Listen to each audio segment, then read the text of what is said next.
Hello, welcome back, beautiful, sweet, wonderful friends. This is Julie Plays Games. I'm Julie, and I'm here to play a game.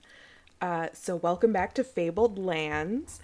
So exciting right now. We are about to make a huge choice. We're in this undersea area with it called Sokara, and we see the sunken city of Ziu Sudra, and there are all of these creatures swimming around, and they have the golden net of Alvir and Valmir, and we have to make a choice. Do we swim back to safety? Do we fight? Do we trust our magic? Or do we rack our memory for a solution? And I'm really trying to roleplay here as Marana, right? I'm trying to think, not what would Julie do? No, what would Marana, this rogue, stealth, just loner type who's out to steal things, what would she do? And I also need to think, well, what's her character sheet looking like? You know, what do we have to go on here? If we're looking at magic, we have kind of okay magic. We're not the worst at magic. We're not great. Our combat's about the same. So, you know, at the end of the day, it's like, well, do we go into combat? Do we trust our magic? I don't think Marana's the type to leave, though. You know, she wants that net. And I don't know what rack your memory for a solution means. What would that even mean? That's intriguing, but I don't think that that's going to apply. So I think Marana's just going to... Is she going to fight or is she going to try magic? I feel like, you know what? Marana's going to try magic. She's the type who's going to try to find a sneaky solution first. And then if that doesn't work, she'll rely on her fighting skills. So we hope you hope your knowledge in the arcane arts would be enough. It's only a difficulty of 11. We have a magic of 6, so we have a 72% odds of getting this. So let's give it a shot. 13! Okay, so we have a successful magic roll. This is really exciting. It's a great start. Okay, so we know from ancient texts of arcane lore that the repulsive ones cannot stand bright light. Using all your magical power, you cause the glowing moss to emit a dazzling flash of yellow light. Blinded for a few seconds, the repulsive ones mill about helplessly. You dart in and seize the golden net. Dun da da, we have the net. You swim for the shattered tor as fast as you can. So now we're back on land. This is amazing. Let's take a look here at our world map and see where we need to go to return this. Will it tell us? I don't think it'll tell us. Okay, let's look at our quest log. I'm just so proud of us for getting that.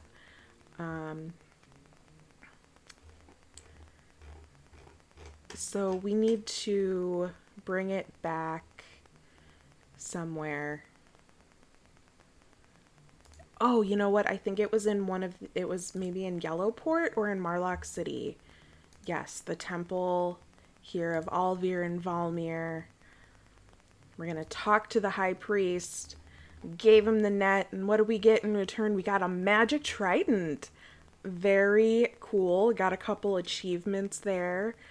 I'm feeling that. That's really cool. And we also got 100 shards, so we got a little bit of money there too. Very nice. Let's leave the temple, leave the town. What else is on our quest list? What else do we need to work on? The Book of the Seven Sages. So this is something we could go take care of. We also have the Black Dragon Knight. Oh, right. Okay, so this quest, we really wanted to impress this guy, Yerant the Sun. And if we impress him, he'll give us a rank or combat skills. So defeat him in battle, but how will I find him? Would you have me kill him for you as well? So we just don't know where he is. So that's something we're gonna just have to stumble upon. There are a couple places that have these little question marks on them. I guess that means there's things we can do or see. So let's go up the riverbank here. What's gonna happen? So we can either get stung by an insect, nothing happens, or we catch a fish. We got stung by an insect. That sucks. Oh no, we've been poisoned. You have 1 point subtracted from your combat as you're weakened. You were poisoned, but you can restore your abilities to normal if you get cured. Okay, well, that sucks. Let's see what's over here. What's gonna happen? We can find something, I guess. We found a sword. Okay. Very cool. We can continue onwards. So a lucky find in the bushes near the road. Someone must have left in a hurry. We found an abandoned campfire and a sword. Continue. The city of Trefoil is a terrifying vision of apocalyptic destruction. It had once been a thriving crossroads. You can tell what I was doing today. But now it's a burnt-out hulk. It was almost razed to the ground when it declared for the late king during the recent civil war and tried to hold out against the army of Grieve Marlock, the current protector general of Saqqara. It was then sacked by the general's mercenaries, and General Marlock is now trying to rebuild it. Craftsmen are hard work everywhere. Unfortunately, there's nothing here but ashes and rubble. We can go into this area called the Cursed Moor, which looks like a moor that is cursed. We can also go into Marlock City. I wonder if there's someone in Marlock City who can cure us. Let's go to the temple here. No idea who these people are, so let's visit the Temple of Elnir. Eagles roost in its lofty belfry. They're sacred to the priest of the Sky Lord. Elnir is the divine ruler of the heavens, statesman, thunder, suns. No, that doesn't seem to be what we want. We know Alvir and Valmir are the sea people. Temple of Sig.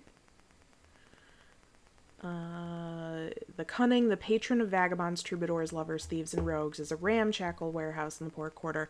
Inside, however, there's so much wealth it makes you gasp. The idol of Sig, a Saturn two-faced young human of indeterminate sex, is covered in gems. Morana is home. She has found her people. As you can see, we've been made rich by generous donations, says the black-robed priest. Yeah, these are Morana's people. The high priest takes you to a private chamber. You may just be what the temple needs, he says, a good old-fashioned thief. There's a suit of armor made entirely of gold. Ceremonial only, of course. Nevertheless, we would like to have it donated to us. I see, you reply, and where is the armor? Well, that's the tricky part. It's in the Temple of Tyranny in Karenbaru. In fact, it's worn by the idol of Tyranny himself in the temple. Can you bring us the gold chainmail of Tyranny? In return, we'll instruct you in the roguish arts. I mean, how can I say no? These are the people that I've been needing in my life. We can get a thievery blessing. I think we might need that for this, so let's get that thievery blessing for 30 shards. Go ahead and leave, and then we need to go to the Temple of Karenbaru. Oh, there's another little town over here. What is this town? Okay. We have so many quests. Oh no, it's very hard. Maybe that one waits until we get a few more things done. Maybe. Oh my gosh, there are so many places to explore and go see. Okay, let's just head north, see what we find. We'll find more towns, we'll find more blessings, more people, more quests. We're just gonna travel around. So we're gonna roll for an event here. We rolled a 5. We catch a smolder fish while fishing. That's cool. Keep walking. Go west or go up to Devil's Peak.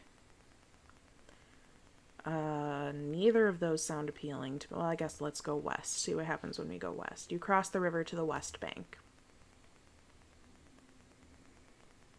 You're walking along the banks of the River Grim, called the River of Souls, because it's said to carry ghost barges laden with the souls of the dead. Okay, so we're gonna roll for an encounter here. We've rolled 6, so we get travelers from Sokara. The Sokarans tell you that they work for a consortium of merchants in Yellowport. We're traveling around Golnir to find out what commodities are in demand, explains the sailor member of the party. Oh, the senior member of the party. Minerals are plentiful in Yellowport, as you may know, but grains and furs are in short supply. Bidding them good day, you continue along the riverbank. Here on the flat country southeast of Golnir, the river Grim meanders before sluggishly debouching into the swampy delta of the Magwort Fens. Lush cornfields are on one side, the surging river on the other. You reach a point where it's possible to ford the river across a causeway of ancient weathered stones. So do we cross to the east bank or strike out to the west? I mean, we're already going west, right? Should we just keep going? Or should we cross to the east bank? I don't know. I wish we could just roll for this one. All right, let's cross to the east bank. Bringing us back to where we were, because I think that there are quite a few things we're missing over here. We caught another smolder fish. We can go sell those, I think. That would be nice. Should we dart down to... No, let's go into the city. Let's sell a couple things. Maybe heal up. We only have 1 point of stamina that we need to heal, but we do have poison still. Oh, we can't sell this? What? What does it say? But I want to sell these. Why can I not sell you? Okay, well, I can't sell the fish. That sucks. I guess, you know what? What was that other thing we wanted to do? We wanted to go back to... We wanted to go back to the Isle of Druids to return that other staff.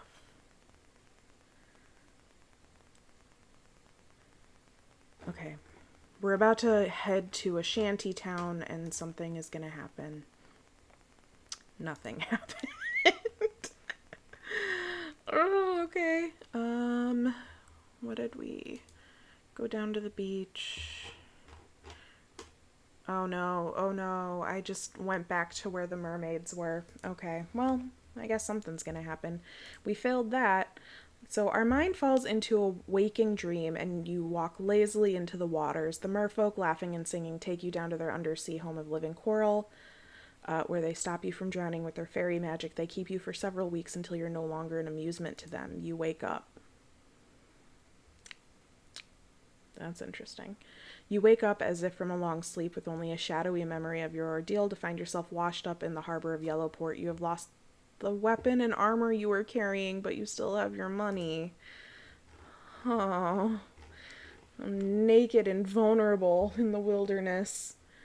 Or in Yellowport, I guess. Oh, that sucks. I don't know how to get back to the Isle of Druids. This is frightening and fascinating, I guess, at the same time. Okay, let's go up here. We're gonna roll for an encounter. Hopefully nothing happens. Uneventful journey. Beautiful, wonderful, great. Back to Marlock City. Okay.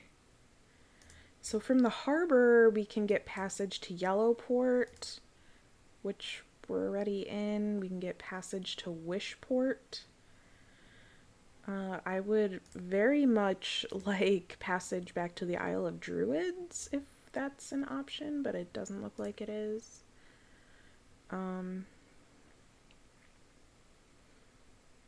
Yeah, I don't know where Wishport is. I want to go over there, so I wonder if I leave here, if I can go there.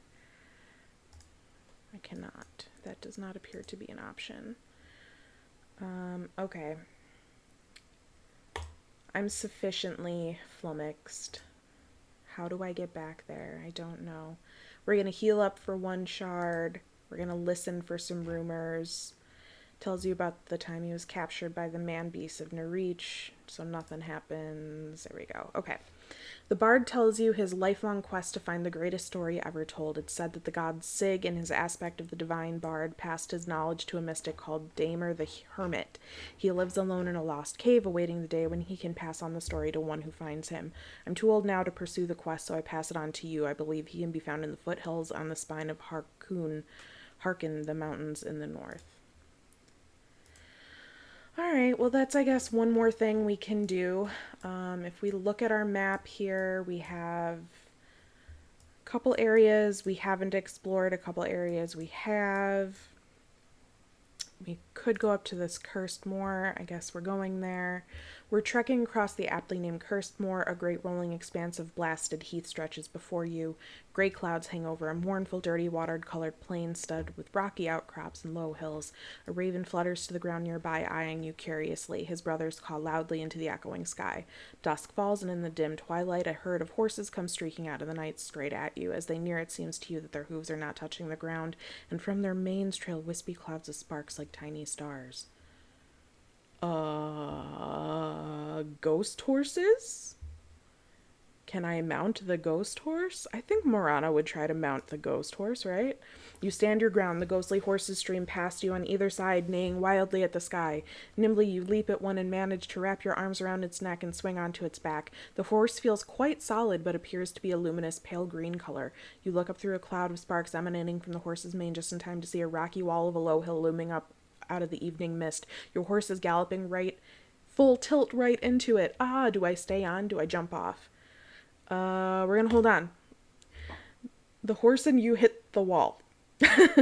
There's a bright flash, and you find you have passed straight through into the hill. It must be a fairy mound. The horse you're riding abruptly changes shape in a puff of smoke. You find yourself in the back of a little knobby-limbed, white-faced goblin who promptly collapses under your weight. Sorry, my guy. You're in a cavern lit by mouse-sized fairy folk who flit about the air blazing like fireflies. The other horses have also turned into goblins, elves, and fairies of all shapes and sizes. What have we here? Whispers a pale, dark-eyed elf woman, dressed in silvery cobwebs and wearing a gold crown. An overweight mortal sitting on poor old Gobrash, your majesty, groans the goblin you were sitting on. You realize you're in great danger here. There's no telling what the fairy folk will do to you. The queen signals to her people, and they close in around you ominously. Okay. Ooh, sanctity rolls have not always been our friend. We need a 9. We have a 3, so we got slightly over 50% of success here. Whew, okay, we have a successful sanctity roll. You recite a devotional prayer to the gods, calling on your faith to aid you. The goblin folk are repelled by your piety and purity of spirit. Even Gobrash finds the strength to get out from under you and run off, such is your effect on them. Ugh, snarls the queen, recoiling. Please, your godliness is harmful to us. Here, take this and leave. A jug of fairy mead and an enchanted spear are pushed towards you. All right. I'll take it. The wall behind you shimmers and disappears. You step through back into the cold night air of Cursed Moor. You leave the fairy mound far behind and camp for the night. The next day you resume your travels. Cool. All right. To me, that's a good place to end it. Next time we pick up, we'll just strike out west or north. We'll pick one of the two and go from there and see where Marana goes. We're still poisoned. We still have a couple quests to take on, but at least we didn't die in the fairy mound, so that's good. Anyway, have a great rest of your day, wonderful, sweet, beautiful friends, and I'll see you next time.